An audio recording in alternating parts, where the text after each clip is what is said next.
Hello, YouTube! Hi! Are you thirsty? We are. Not that thirsty. I'm not thirsty enough to drink that stuff. Oh, I like Dr. Pepper. And that's where we're going. We're going to the Dr. Pepper Museum here in Waco, Texas. So, we'll see you inside. Opening to the public in 1991, the Dr. Pepper Museum was a process to get going. The 1906 building that it is in was once home to the Artesian Manufacturing and Bottling Company, an actual bottling plant located in downtown Waco, Texas. The building is labeled as the home of Dr. Pepper, but the museum covers other brands involved in the soft drink industry. The museum does receive support and contributions from Keurig Dr. Pepper, Coca-Cola, Big Red, and others, but it is an independent organization and non-profit. There have been more than 2 million visitors to this facility, which now houses over 300,000 artifacts.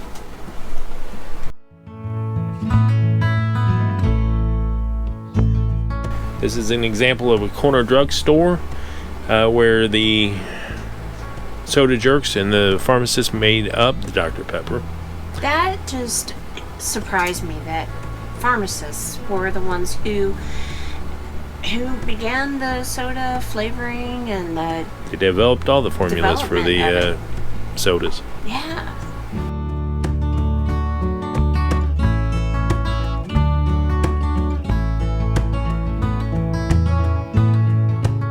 This shows some of the really old actual machinery used in the manufacturing process. This is an old carbonator for small batch stuff. So back in the day, they really had to work for getting every single bottle of this stuff out there. And if you pay real close attention, you can see in the background some pictures on the walls. They were taken inside the building in these actual spots. You can line it up with the pillars and that sort of thing, the windows. It's really awesome to see the living history of things that were actually manufactured within that building. It's fascinating. When you first go through the building, it starts at the beginning describing how they discovered what they were going to use, which was well water, and then how they added the carbonation. And then you go into this room that we're in now, and that's when it takes off, and it talks about how the flavoring was started. And these are the bottles that they found in the bottom of the well, because the well's right there in the center of the room. When the bottles would chip or be broken, they would just throw it down in the well as a piece of trash, and then when they remodeled, they pulled all that out of there. And I'm not sure what happened to our picture of the well, but I'm not sure what happened to it. I wish it was here, because it was a rather deep well, and it was actually in the building with us, covered with plexiglass, and you can see it right there on the little edge. Yeah, on the corner there. But it was really black circle on the floor. Kind of creepy to walk over top of that, and it was rather deep. But it was really fascinating. This also shows a progression of going from a 1 bottle filler capper to this is a 7 bottle capper. The filling would have taken place on another machine. It's cool to see all this stuff still in the same building.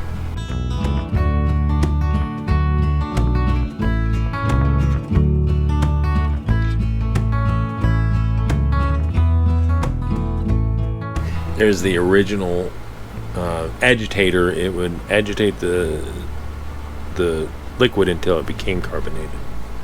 This shows a lot of the advertising that they did, Dr. Pepper Company and 7-Up and all of them, where they would give away the postcards back in the day before the internet, where everybody's telling where they're visiting to and traveling.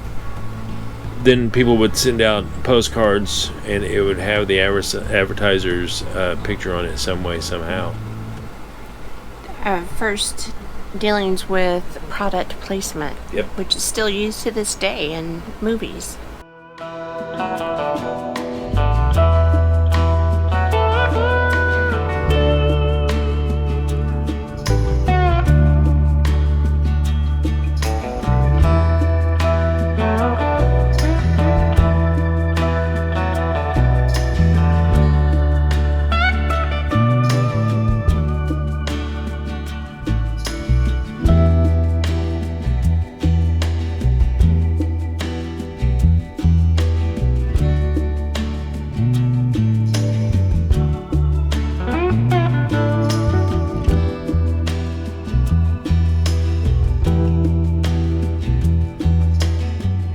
These are the actual original postcards that they blew up to make this display.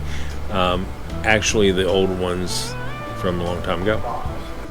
You see, I refill dozens of soda coolers every day at every store on my delivery route. One day, I was watching people get their bottles out of the cooler, and I noticed that a right-handed person lifts the lid with their left hand, reaches in and picks out a bottle with their right hand.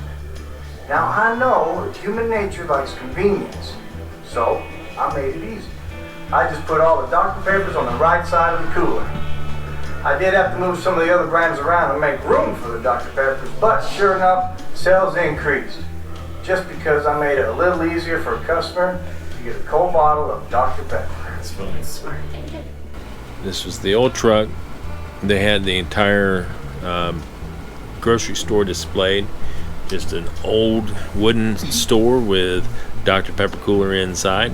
And this was not an actual delivery truck, but it was a model that would have been used in that era, at that time, to deliver the Dr. Pepper to the grocery store. You always make sure that these are working vehicles or not. They're if they're not. replicas This one is or not. I always get tickled about that.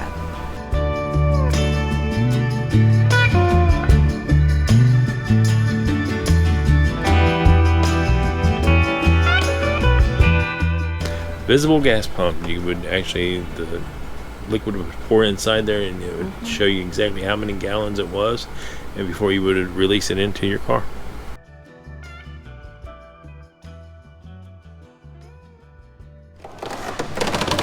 These are old floors. Creaking floors. And on the third floor, they had a trough on either side. They put tar paper down between the floors. Because the bottling process, you would spill the syrups and soda and everything else, and so they would hose it off. This is where trucks are back up here. You load it up. These are probably garage doors here. See the 1, 2, 3 garage doors. See them? They bricked this one up. Just put Bricked that one? Yeah. Very cool. Yeah. Here's the gift shop. Soda found where the soda jerks are. This is the other side of there's 2 different buildings that they're in. This is not part of the bottling company, but I think it used to be a bank, and 7-Up had a really big display here. Pretty awesome display. It was made just for this. It's not an actual bottling plant, so somebody did a great job with this display. This was fun to watch. It was, yeah, it was. Yeah. If you were not savvy and you just looked at it by glancing at it, you would think it was a real processing plant. Yep. This is the bottling plant in Minnesota, where some of my family members were from. But they didn't bottle soda in Minnesota. They bottled pop.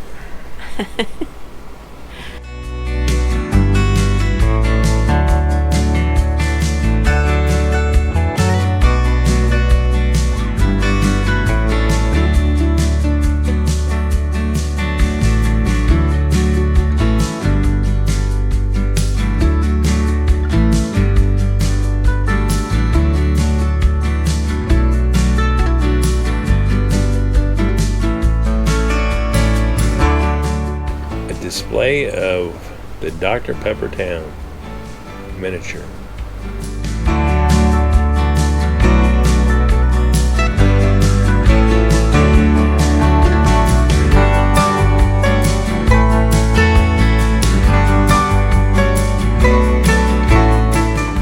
Another old truck that they theoretically would have used to deliver their colas, their pop, their soda. This is, I hope it's in the process of being manufactured, because it's not even close to being working. Manufactured, meaning built? Yeah, rebuilt. Rebuilt. Yeah.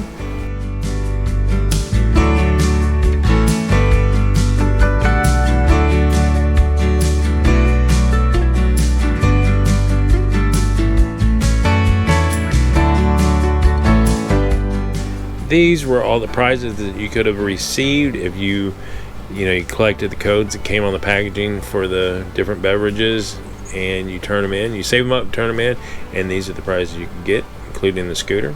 Yes, I'd love to have had the scooter or the moon wagon. Now, did you get to look at those and see if those were actually functioning vehicles or little toys? Yes, they are functioning vehicles. You just have to have the proper horsepower. Awesome. I'm a little too big for them now, but I like the helicopter. Not the postcards, these right here. Yeah. Oh, I love the little car. Isn't that so cute? That's the gum that I remember from the early 80s. Freshen Up. And more just a lot of stuff they had showing all the different ways that they advertised back in the day. These are some of the oldest. They're in the vault. All right. So, I'm going to ask him this time. What'd you think? Love the old stuff. Loved the whole thing was good. Yeah. I liked it. I didn't. They were trying to do some weird stuff with that bottling thing. Didn't believe that one. Didn't fall for that Dr. Pepper. No. Little 7-Up magic show. No. He would go through and even the cars. I like the cars and I like seeing how they're made and stuff. But that one was clearly, no exhaust system, no fuel lines, no nothing. So it's. It was strictly for It's display. a museum, yeah, and so that's fine. I get it. Yeah. But and so I still enjoyed seeing how it was put together. Where the antifreeze is like the heat core in a modern car was put inside the on this side of the firewall. So Yeah. that was interesting. And It would still be a cold ride. It would have been a cold ride, but I guess I'm tickled because we're in a Dr. Pepper museum and you're studying I'm more mechanics tickled of a vehicle, which is fine. Even the building, the bottling plant was an actual bottling plant for that was years really cool. and years yeah. and years. That is awesome. The fact that they would hose down the third floor is awesome. I mean, there's no way you'd get a permit for that in today's Oh, day. no. No way. No. And so I enjoy simple things, and that's simple, and I liked it. Yeah, it's a not-for-profit museum. Yep. And they take donations so they can help maintain their building. Their building is really nice and old. I don't think this one's theirs. I think that one over there was their bottling plant, which I think they could have probably consolidated some of that. It's sparse over here and then heavy over here. So, I don't know. Yeah, but it was fun. It was something to do. Yeah.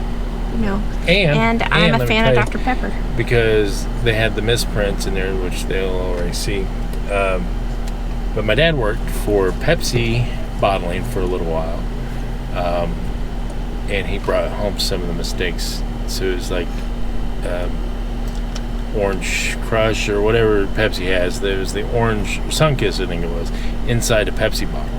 Oh, wow. And then it had like, just 7-Up. It had Pepsi in it or whatever. It was just the different bottles swapped around, and it said weird things, and it's mismarked. And so he's got some of that stuff there. It did. At some point, Well, that's cool. Well, I wanted to stop because I'm a big fan of Dr. Pepper and 7-Up. Yeah, so. As a kid when he did work there, it's great because he'd bring home these flats of pop. And I would be so jealous. Yeah. I would have been, because I love soda to a fault, and it shows, but we have to give it up or drink the diet stuff. Ugh. Anyway, thanks for joining us. Thanks for watching, and we will see you again next time. next week. Next week.